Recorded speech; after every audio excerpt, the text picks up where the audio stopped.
You ask Tiger to solve. This deals with linear equations with one unknown. The final result is x equals 17.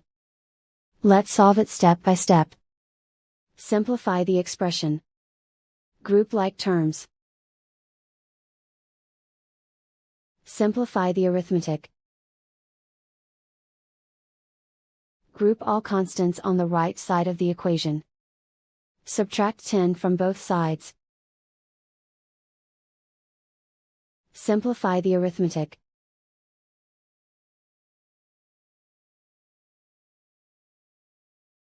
Isolate the x. Divide both sides by 10. Simplify the fraction. Find the greatest common factor of the numerator and denominator. Factor out and cancel the greatest common factor.